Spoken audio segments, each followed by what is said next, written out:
Catastrophe jump scare! Cue the sound effects!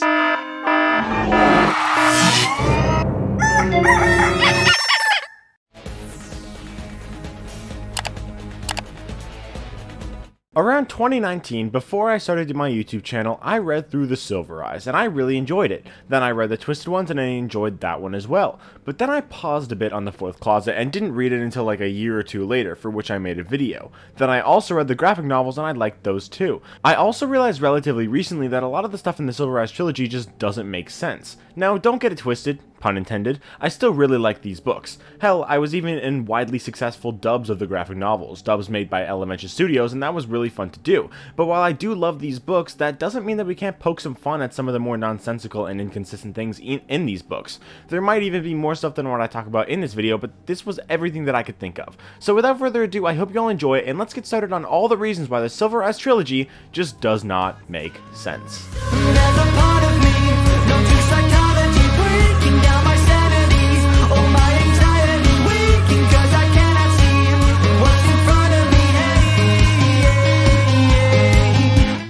Many of the issues in these books comes from the functionality of the Charlie bots or just Charlie herself. The first of these issues comes from her age. The Silver Eyes takes place in 1995, and in the book, Charlie is 17. With her birthday being May 13th and the book taking place in the summer, we know her birthday has already passed, meaning she was born in 1978. Now, this is not a problem on its own, but it becomes a problem when we take into account the Fourth Closet. At the end of the Fourth Closet, John goes to Charlotte's grave, her original one from when she died as a little kid. The grave reads, Charlotte Emily, 1980 to 1983. She was born in 1980, but that would make her 15 in the Silver Eyes, when she's actually 17 in the Silver Eyes. That doesn't make sense. This would mean that Henry built Charlie a little bit older than she actually was. This already makes no sense on its own, but it is made even more strange when you take into account the youngest Charlie bot, Ella, the doll Henry made for Charlie that he poured all his anguish into after Charlie died.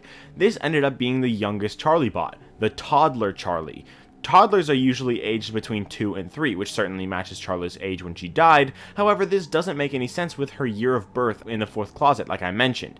If she was born in 1980 but was 17 in 1995, Henry must have built the robot version of her older, but toddler Charlie's existence contradicts that, as if the robot was older, she would have had to start as a 5-year-old. And that's also assuming that Ella becomes Charlie instantly after her death, though in reality it was probably at least a few months later.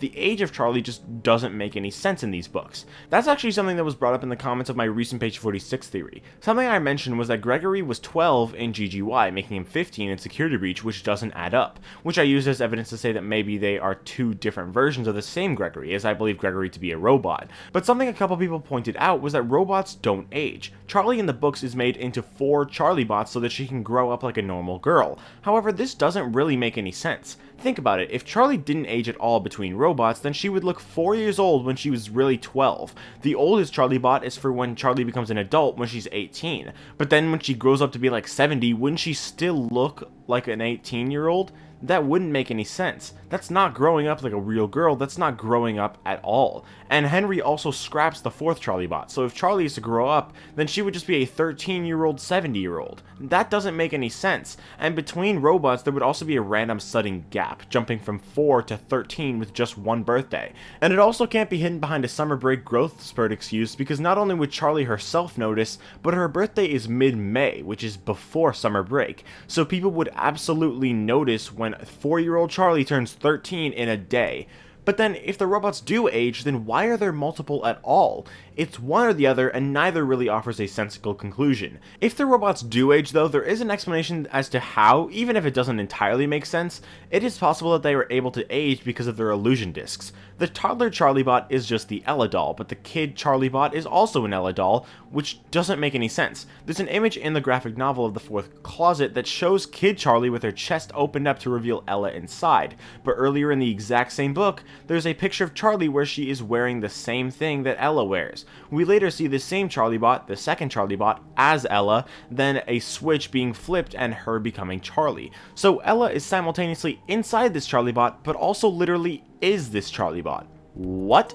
Here we also see that when the switch is flipped, everyone has the urge to throw up from the loud ringing sound, which is what we see evolution discs throughout this trilogy. However, in the fourth closet, Clay takes pictures of the fourth Charlie bot using a disc to look like Charlie, and on cameras it's shown that the illusion discs make whatever they're creating an illusion for completely blurred out on cameras. But then that same picture of the second Charlie bot, picture where she should be blurry, is completely clear. It's a bit inconsistent, the book doesn't really follow its own rules. Next up we have something that's built up throughout the trilogy. Charlie has fake blood, and leaves blood all over the place in Freddy's in the Silver Eyes. She also gets cut by Foxy in the Silver Eyes as well, and Charlie does bleed because she has the fake blood, like I just said. But the weird thing is, because she's a robot, she can't produce blood like humans can, meaning that there has to be a finite amount of blood, and I think it would be pretty noticeable if she was missing a lot of blood for years. And I also find it hard to believe that she never once had a doctor's or dentist appointment, though that can be explained by Jen not allowing her to. You'd think that Charlie would question it though, but nope, I don't know, maybe that's just me though.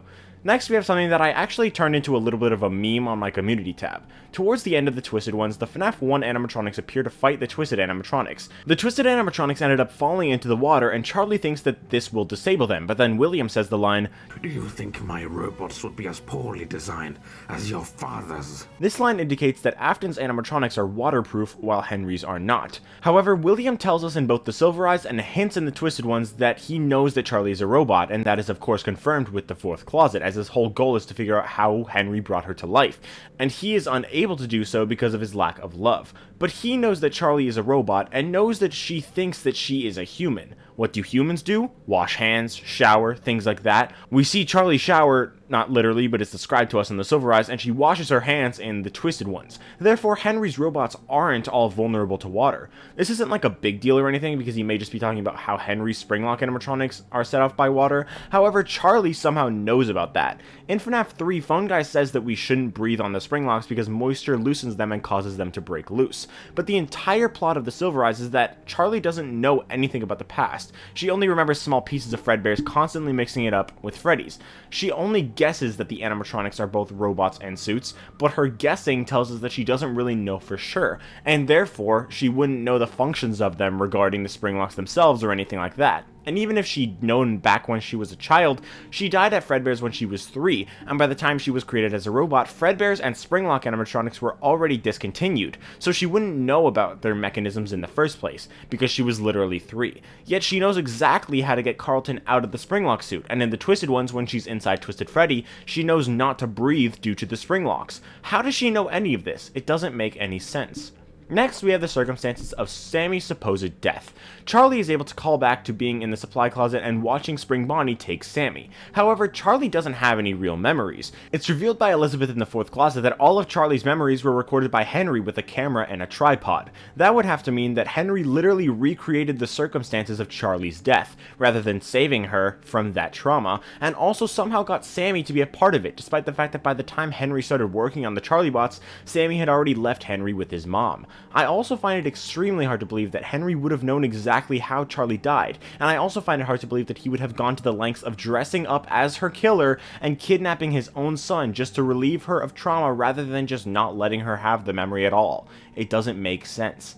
Next up, we're going to be talking about the way that Remnant is presented in the fourth closet. At this point, we have a pretty good understanding about how Remnant works, and this book gave us a little clue as to how it worked way back when the book first came out and we didn't know anything about Remnant yet. The Remnant in this book is the endoskeletons of the original 5 animatronics melted together and infused into the animatronics. Keep in mind, the animatronics are melted together, meaning that the 5 spirits are tied together, and therefore, all the 5 spirits are in all of the animatronics that Remnant is infused into. Information from FNAF 6 confirms the same as what happens to the Funtime animatronics in the games, who then become Molten Freddy. However, Mangle is one of the Funtime animatronics, kinda strange on its own, but it's not an issue with the book or anything. What is an issue though, is that when William tells Mangle to bring him the kid from the corner, Susie in the Remnant realm tells Carlton that Afton told her to do something. Nobody else was told to do this, only Susie, but Mangle has the Remnant infused into it, meaning that all 5 of the animatronics are inside it, yet only Susie springs to action. That doesn't match what we're told about Remnant, and it doesn't make sense.